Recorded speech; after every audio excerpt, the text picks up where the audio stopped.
பண ஓலை இல்லை என்றால் தமிழ் அழிந்து போயிருக்கும். என்னங்க அப்ப பண ஓலை இல்லைன்னா ஊவே சாமிநாதையர் எதை பதிச்சுப்பா, எதை புதுப்பிச்சு தமிழை புதுப்பிச்சிருப்பாரு, அழிஞ்சு போயிருக்கும்.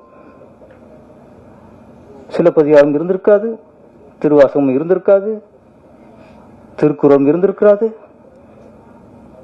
தமிழின் அடையாளம் இருந்திருக்காது.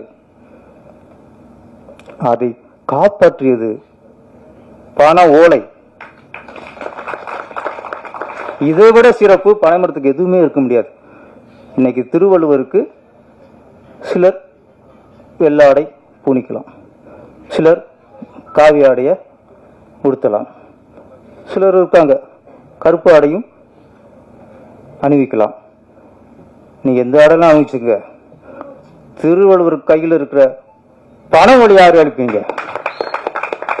அது தமிழ். யாது நீங்க திருவள்ளுவர் கடலை மாத்தலாம், அவர் கையில் இருக்க பண மொழியை மாற்றவே முடியாது. அது தமிழின் அடையாளம். இவ்வளவு சிறப்பு இருக்கு திருவள்ளுவர்.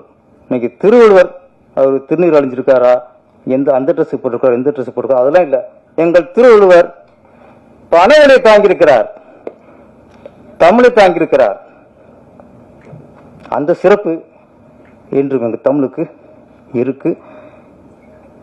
இவ்வளவு சிறப்பு, எல்லாத்தோட சிறப்பு இந்த படத்துக்கு கவி பேரரசு பாடல்கள் இருந்து அதை விட சிறப்பு இந்த நிகழ்ச்சிக்கு. அது வந்து பொறுமையா சொற்க பேசுனதெல்லாம் தாங்கிக்கிட்டு, நான் பேசுனதெல்லாம் அதோட நான் பேசுனதெல்லாம் தாங்கிட்டு, அந்த பொறுமை இருக்காருல்ல, அவர் பொறுமை பேரரசு. ஓகே, இந்த படம் மிகப்பெரிய வெற்றியடைய என்னுடைய வாழ்த்துக்கள். நன்றி, வணக்கம்.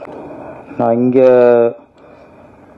பேசுறதுக்காக நான் வரல, கவி பேரரசோட பேச்சை கேட்கறதுக்காக நான் வந்திருக்கிறேன். நான் அவர் பேச, அவருடைய பேச்சு, அவர் உரையாடலை, அவருடைய கவிதையை நேர கேட்கிறதே பெருமையான விஷயம். அந்த பெருமை தெரிந்து நான் வந்திருக்கிறேன்.